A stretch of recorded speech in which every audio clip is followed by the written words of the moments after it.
안녕하세요. 저는 이제 시집으로 온 지 5년이나 된 40살 여자입니다. 남편은 동서와 같은 섬유를 만드는 회사에 다니고 있었고, 우리와 동서네는 바로 앞동 같은 층에 살고 있었어요. 저는 사랑하는 우리 3살 된 아기 때문에 회사를 그만두고 집에서 아이를 보고 있던 상황이었습니다. 남편과 동서는 서로 온라인 마케팅 부서여서 제품을 홍보하고 외부 업체에서 문의가 들어오면 그 업체로 가서 제품에 대한 설명과 판매까지 했는데요. 그래서 저나 도련님이 서로 집에서 사랑하는 사람을 기다리는 것은 마찬가지예요. 우리 도련님으로 말하자면 판사가 되겠다고 사법고시를 무려 8년이나 준비하고 계시는데요. 안 되면 다른 일이라도 찾아봐야 하는데 조금 외로운 성격이라 내년까지 공부하고 안 되면 취업한다고 하네요. 오늘도 남편은 동서랑 지방에 판매할 업체를 구하기 위해 출장을 갔어요. 지방에 도착하면 오후 5시라 미팅을 하고 그러다 보면 8시나 9시쯤 된다고 해서 모텔에서 각자 방을 잡아서 자고 온다고 했어요. 저는 항상 둘이 같이 영업을 다녀서 그런 일이 자주 있어서 그런지 둘이 모텔에서 잔다고 해도 그렇게 의심을 하진 않았어요. 그리고 설마 형부 동서 사이에 그런 일이 있겠어요? 저는 아이를 안고 혼자라면 맛있을 도련님을 위해서 음식을 몇 개 해서 도련님 집에 갖다 드렸어요. 그리고 다시 집에 와서 똘망똘망 이쁜 눈을 뜨고 제 등에 엎여서 가만히 있는 아이와 함께 청소와 빨래 그리고 설거지 등 집안일을 했어요. 그리고 남편이 입고 나가 로또 다림질도 하고요. 다음 날이었어요. 출장을 갔다가 오후 2시나 돼서 집에 들어온 남편이 제 눈치를 보더니 화장실을 가는 거예요. 저는 이 사람이 갑자기 왜 이러지 하고 남편한테 왜 그러냐고 무슨 일이냐고 묻자 남편이 갑자기 집에 소화제나 체했을 때 먹는 약이 있냐고 묻는 거예요. 없다고 하자 얼른 좀 사다 달라고 하는데 일단 알았다고 하고 약을 사러 약국에 갔어요. 물건을 사러 가자 남편이 샤워를 하고 있어서 혹시나 하는 마음에 남편의 와이셔츠와 양복 바지를 살펴보았어요. 그런데 정말 제 예상을 빗나가지 않더군요. 여자 립스틱 자국이 어깨 쪽지에 묻어서 지웠는데 희미하게 그 자국이 남아있었어요. 저는 일단 모른 척하고 샤워를 끝내고 나오는 남편에게 어제 업체랑 미팅 잘했냐고 물었어요. 남편은 제 눈을 피하면서 잘했다고 대답하고는 방에 들어갔어요. 저는 미꾸라지같이 잘 피해가는 남편을 잘 알기에 남편이 침대에 누워 자는 것을 확인하고 나서 동서 집으로 갔어요. 동서의 집으로 가니 도련님은 도서관에 갔는지 보이지 않고 동서 혼자 있더군요. 저는 거실에 있는 가족 소파에 앉아 동서의 행동을 유심히 살펴봤어요. 제가 오면 항상 웃으면서 저에게 과일도 주고 그랬는데 오늘은 조금 저에게 찔리는 게 있는지 웃지 않고 표정이 안절부절이더군요. 저는 동서에게 앞뒤 설명 없이 솔직하게 어제 무슨 일이 있었는지 말하면 좋겠다고 했어요. 그런데 정말 정직하고 솔직한 성격을 가진 동서가 울면서 저에게 잘못했다고 싹싹 비는 거예요. 자기는 그냥 술 먹고 머리가 잠시 돌아서 실수를 했다고요. 제가 가만히 듣다가 남편하고 도련님한테 전화를 해서 동서의 집으로 오라고 했어요. 집 앞에 있는 도서관에서 공부를 하던 도련님은 5분 지나자 바로 들어오시고 남편이 10분이 넘어서야 아파트 현관을 들어와 계단을 타고 올라왔어요. 저는 동서를 보고 다시 아까 한 이야기를 해보라고 했어요. 동서는 울먹울먹거리고 도련님은 그런 동서를 이상하게 쳐다보고 남편은 안절부절하며 저를 데리고 밖으로 나가려고 하더군요.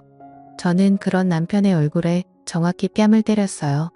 도련님이 저와 남편을 번갈아 쳐다보며 뭔 일인지 모르는 표정을 짓는데 제가 도련님한테 이두 인간이 집에서 오매불망 남편과 아내만 기다리는 우리는 생각도 안 하고 모텔에서 그 짓거리하고 있다고 말해버렸어요.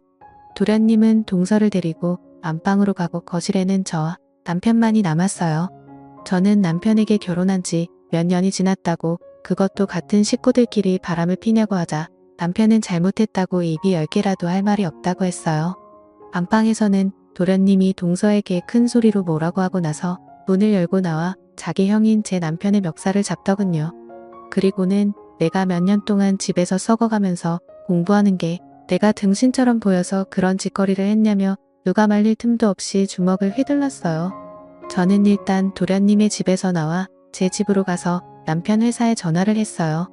남편의 직속 후배가 받아서 어제 남편 외근 어디로 갔냐고 물었더니 외근을 안 가고 몸이 안 좋아서 반차를 쓰고 조퇴를 했다고 하더군요. 저는 어이가 없었어요. 이제 3살이 된 아기를 낳아두고 아빠라는 사람이 자기 동생 와이프랑 바람을 피다니 마지막으로 아니길 바라며 이 모든 게 거짓말이길 바라며 전화로 확인했는데 모두 사실이었어요. 저는 그 자리에서 일어나 남편의 옷가지들을 모두 꺼내기 시작했어요. 그때 얼굴에 멍이 들고 입가에 핏멍이 든 남편이 현관을 열고 들어왔어요. 저는 그 모습을 보고 아무 말도 하지 않고 계속 남편의 양복이며 속옷 그리고 옷가지와 시계며 반지며 남편의 물건은 다 꺼내서 거실 바닥에 던졌어요. 남편은 저를 쳐다보면서 절망적인 표정을 지었어요. 고작 한순간의 실수로 인해서 그것도 이렇게 단번에 발각이 될 줄은 몰랐겠지요. 하지만 그 단 한 번의 실수도 저는 그 누구보다도 남편을 믿고 그렇게 많은 출장을 보냈던 저는 그것을 용서해 줄 수 없었어요. 저는 남편에게 그것들을 가지고 이 집에서 나가라고 했어요. 당신이 침실방을 가든 어디 또 모텔 가서 자든 이제 더 이상 상관 안 할 테니까 마음대로 나가서 살라고 했어요. 남편은 제발 한 번만 봐달라고 했어요. 저는 남편에게 너가 나를 얼마나 우습게 생각하고 동네 아줌마처럼 생각했는지 몰라도 난 그런 아줌마들과는 다르다고 너가 날 배신한 순간 이런 결과가 나올 거라는 거 예상하고 저지른 짓이라고 하자 남편은 절대 아니라고 정말 잘못했다고 연신 엎드렸어요. 3살짜리 아기한테 부끄럽지도 않냐고 내가 그동안 너 회사에서 골머리 썩을 때 조금씩 어떻게 하라고 코치해줬는데 그것도 내 동서랑 바람피다가 싸워서 그 상황을 회사 얘기로 빗대어서 표현을 한 거냐고 하니까 그건 아니라고 회사에서 일어난 문제들은 정말과 사실이라고 했습니다. 외근을 갈 일이 없는데 왜 외근을 간다고 하고 저 말도 안 되는 지방에 갔냐고 묻자 동서랑 여행차 가고 싶었다고 우물쭈물 말했어요. 저는 나한테는 한 번도 그러자고 한 적이 없는데 라고 생각하며 남편을 째려보였어요. 저는 그래도 남편이니까 내가 믿었던 사람이니까 그리고 내 아이 아빠라는 사람이니까 저 인간이 죽어도 상관없지만 그래도 한번 넘어가 주기로 했어요. 그리고 각서를 써서 공증을 받아 오라고 했어요. 남편은 순순히 제 말을 듣고 다 해서 주겠다고 말했어요. 저는 그제서야 참았던 눈물을 쏟았어요. 화는 나는데 내가 이때까지 이런 대신에 그것도 남편에게 당해야 하나 하는 생각에 눈물이 났어요. 왜 직장 내 경력을 모두 버리고 남편을 위해 투자하고 남편이 잘 되기를 바라는 마음에 이제껏 살았는데 그게 모두 물거품이 된 거예요. 저는 그 뒤로 일주일 동안 말을 안 했어요. 남편이 제게 와이셔츠 뭐 입고 나갈까 하는 질문에도 그냥 무시하고 폰만 보고 말았어요. 아직 저도 화가 다 안 풀려서 그 정도는 100분의 1도 화를 안 낸 거예요. 도련님한테 상황을 물어보니 자기가 와이프 간수를 잘못해서 죄송하다고 저희가 이사를 가고 전화번호도 바꾸겠다고 하며 연신 죄송하다는 말을 했습니다. 저는 도련님이랑은 연락이 되어야 할 것 같다고 하며 도련님 연락처는 바꾸지 말라고 하고 제 앞에 동서가 다시는 나타나지 않았으면 한다고 전해달라고 했습니다. 그렇게 한 달 안에 도련님 네가 이사를 가고 저와 남편은 그렇게 다시 끊어진 매듭을 다시 간신히 묶고 살고 있습니다. 저는 남편이 다른 생각을 못하도록 또 바람 펴보라고 그러면 내가 당신 어떻게 하는지 미리 체험해봐서 알 거라고 협박 아닌 협박을 하며 남편을 조종하며 살고 있습니다. 가끔 2년에 한 번씩 도련님에게 전화가 와서 명절 잘 보내시라고 항상 미안하다는 말을 하고 끊는데 솔직히 그 말도 귀에 들어오지 않더군요. 잘못한 사람은 도련님이 아니라 동서라는 사람인데 정작 양심이 있다면 한 번쯤은 전화를 해서 직접 사과를 해야 한다고 생각했어요. 그런데 양심을 어디다 팔아버리고 사는지 끝내 전화를 안 하더군요. 집안 남자와 결혼하고 나서 제 인생에 빛이 올까 점점 한탄만 늘어가네요. 집에서 주부로 생활하시는 분들은 이게 가장 큰 걱정일 거라고 생각해요. 남편이 자기에게 질려서 바람을 필까봐 혹은 남편이 다른 여자와 살겠다고 이혼하자고 할까봐요. 그런데 그것을 걱정하기 전에 자신이 먼저 남편 내조를 잘하고 도와주면 저처럼 이렇게 남편을 손에 쥐고 말처럼 굴릴 수 있어요. 그러니 이 점을 참고해주세요. 지금까지 끊어지려다가 간신히 붙인 제 결혼 생활 이야기였습니다.